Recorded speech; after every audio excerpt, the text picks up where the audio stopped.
Trens de alta velocidade não são a solução para a maior parte do mundo. É melhor deixar o mercado decidir.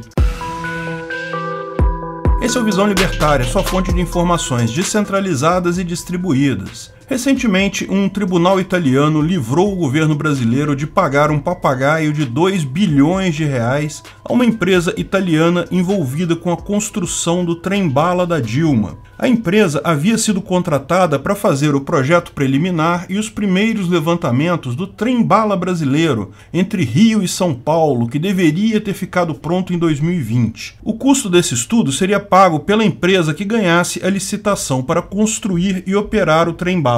Só que nenhuma empresa se interessou por um motivo muito simples: o projeto sempre foi economicamente inviável. O trem-bala ligaria Rio de Janeiro e São Paulo, também chegaria a Campinas e, embora tenha ficado conhecido como uma obra da Dilma, de fato seu início foi no governo Lula. A ideia de criar um trem-bala ou um trem de alta velocidade entre Rio e São Paulo não é nova. São as duas maiores cidades brasileiras e a ponte aérea entre elas é extremamente movimentada. Um trem que fizesse tal trajeto em um tempo comparável com um avião teria um enorme público cliente potencial. Então, em 2004, Lula encarregou Guido Mantega, seu ministro de Planejamento então, de iniciar a preparação do projeto. O projeto da ligação evoluiu entre os anos, mas consistia de uma linha férrea de alta velocidade que sairia do centro do Rio de Janeiro e iria até o aeroporto do Galeão, daí sairia para Volta Redonda, Resende, Aparecida, São José dos Campos, aeroporto de Guarulhos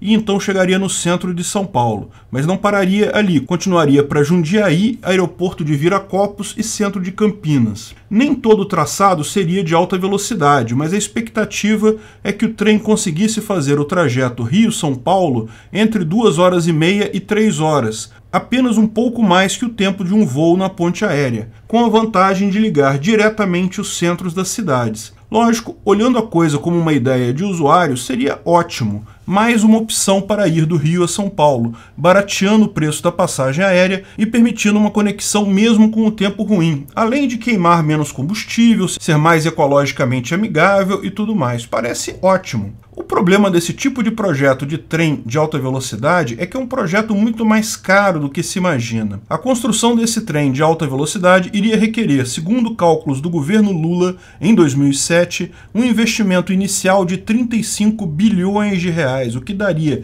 em valores atualizados, 110 bilhões de reais hoje, no início de 2022. Por que tais projetos são caros assim? Bem, por uma série de dificuldades de engenharia. Primeiro, a compra do terreno no traçado. Onde o trem vai passar, é preciso adquirir uma faixa de terra não apenas suficiente para o trem, mas também para questões de segurança. Lembre-se, todos os cruzamentos com qualquer rua ou estrada precisam ser via viadutos. Não há cruzamentos de nível num trem de alta velocidade. Tem que haver uma cerca de proteção em todo o trajeto para evitar que gado ou pessoas acabem cruzando a linha. Um trem de alta velocidade não pode passar em lugar apertado. Boa parte do trajeto poderia ser feito em áreas rurais, tanto no Rio quanto em São Paulo. Mas mesmo a terra rural aqui no Sudeste tem um valor alto. Mas o grosso do custo mesmo de desapropriação seriam os trechos dentro das cidades, onde seriam necessárias várias obras complexas, aproveitando grandes rodovias ou fazendo grandes desapropriações em ambas as cidades. Em segundo lugar, é preciso notar que existe uma enorme quantidade de cabos de telefonia, cabos de dados, gasodutos e outras utilidades nos locais que o trem vai passar. O trem não pode ser construído sobre isso porque aumenta o risco da operação e impede futuras manutenções. Então toda essa rede precisa ser deslocada. Em terceiro lugar, entre Rio e São Paulo tem a Serra das Araras. A geografia brasileira não ajuda nada. Uma subida enorme que exigiria soluções complexas para um trem de alta velocidade. Trens rápidos não fazem curvas fechadas, nem podem enfrentar elevações muito abruptas. Não estou dizendo que não seja possível fazer tal trem, possível é. A questão é que o custo disso é muito alto. É preciso fazer túneis, grandes obras de terraplanagem para garantir uma subida dentro dos parâmetros necessários para esse tipo de tecnologia.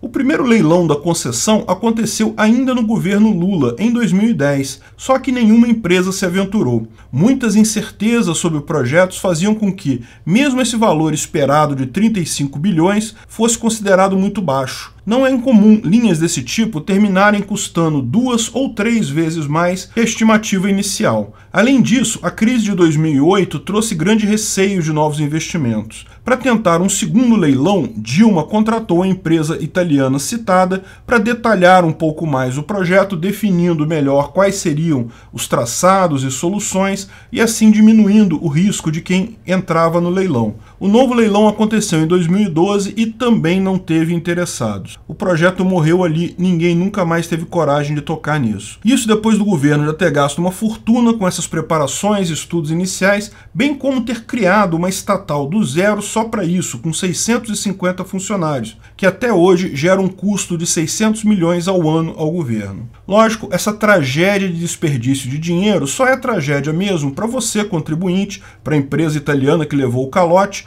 Para o governo Lula e Dilma, significou um monte de dinheiro circulando em contratações e planejamentos e licitações. Pode ter certeza, um monte de propinas foram pagas aí até chegarmos onde estamos, na estaca zero. Bilhões foram investidos nessa brincadeira e sequer existe a possibilidade de se retomar essa obra algum dia. Por mais incrível que isso possa parecer, este não é o pior caso de desperdício com trens-bala. A Califórnia, nos Estados Unidos, planeja desde o início dos anos 2000 um trem-bala entre São Francisco e Los Angeles. A distância é um pouco maior que a distância entre Rio e São Paulo, mas igualmente são cidades com uma ponte aérea extremamente ocupada. Principalmente, os Estados Unidos é um país muito mais rico que o Brasil, com muito mais empresas capacitadas a investir nesse tipo de projeto. O projeto original por lá foi orçado em 33 bilhões de dólares, já em valores atualizados, quando foi aprovado pelo governador Arnold Schwarzenegger em 2004. Dessa forma, de fato, uma empresa chegou a ganhar a licitação e começou a construção da linha, segundo um pré-projeto elaborado por empregados do governo da Califórnia. A licitação foi feita por fases, e a primeira fase seria a mais simples, o trecho entre Bakersfield e Merced, toda no interior do estado. A empresa ganhadora da licitação recebeu 4 bilhões de dólares por esse trecho, já em valores corrigidos. Porém, à medida que começou a construção, a empresa percebeu um sem número de falhas no projeto inicial. Não consideraram solos problemáticos, não consideraram a necessidade de relocação de gasodutos e vários outros pontos que simplesmente encareciam a obra demais. Mas pior eram as desapropriações de terra. Embora usassem o mecanismo de eminent domain lá, ou desapropriação, como chamamos aqui no Brasil, os proprietários de terras na Califórnia questionavam os valores pagos na justiça. E isso tornou-se uma enorme batalha legal que, sozinha, custou uma fortuna. Mais que isso, atrasou a empresa que, por estes erros, conseguiu uma compensação do governo. Hoje, a empresa estima que, para concluir apenas o trecho entre Bakersfield e Merced, que ainda não está pronto, seriam necessários 26 bilhões de dólares, ou seja, 22 bilhões a mais que o contrato original. E olha que isso é um trecho que por si só é inútil, pois liga duas cidades do interior. As pernas ligando até Los Angeles e até São Francisco, que requerem muito mais desapropriações e várias obras de engenharia, custariam no mínimo 100 bilhões de dólares hoje. O governador Gavin Newsom está considerando simplesmente abandonar a obra depois de todo esse gasto e deixar os trilhos apodrecerem lá no campo. Está contando com um pacote de infraestrutura do Biden para conseguir jogar mais dinheiro nesse buraco sem fundo. As dificuldades de uma linha de trem são enormes. Como então a Europa, o Japão e a Coreia do Sul e vários outros países têm tantos trens de alta velocidade? Todos, ou quase todos, com empresas privadas que têm lucro na operação dos mesmos. Nós brasileiros somos incompetentes nisso? Não. Como o caso americano mostra, o problema em ambos os casos é que a estrutura de linhas férreas por aqui sempre foi pequena, tal como nos Estados Unidos. Na Europa, no Japão, na Coreia, sempre houveram muitas linhas de trem convencional. Então, ao fazer uma linha de trem rápido, ao menos no trecho dentro da cidade, não era preciso desapropriar ou relocar dutos e fios, bastava usar o terreno que já é ocupado hoje por uma linha férrea pré-existente. Basta atualizar os trilhos para suportar o trem de alta velocidade e pronto. Além disso, as distâncias desses trem-balas são muito menores lá na Europa, no Japão e na Coreia do que aqui no Brasil, e como seria nos Estados Unidos também.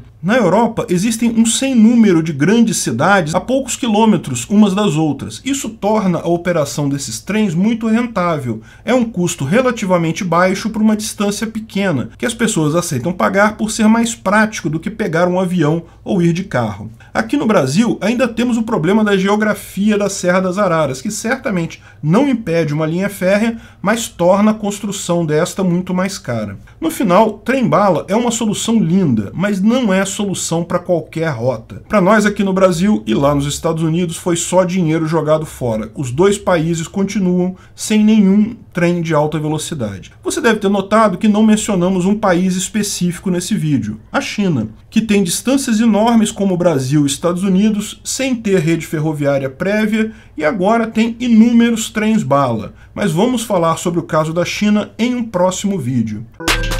Obrigado pela audiência. Esse vídeo foi um oferecimento de armataweb.com, cloud e serviços de data center, 100% de compromisso com a satisfação e privacidade dos clientes. Aceitamos Bitcoin. Veja o link na descrição do vídeo. Se você gostou desse vídeo, clique no like e compartilhe ele em suas redes sociais. Se inscreva no canal para nos ajudar, clicando no botão vermelho abaixo. Se quiser ser avisado de novos vídeos, clique no sininho ao lado. Se você quiser comprar camisas e outros itens do Visão Libertária, veja nossos itens no site Pimenta no Café, pimentanocafé.com.br/Visão Libertária, tudo junto sem acento, ou clique no link da descrição. Até a próxima!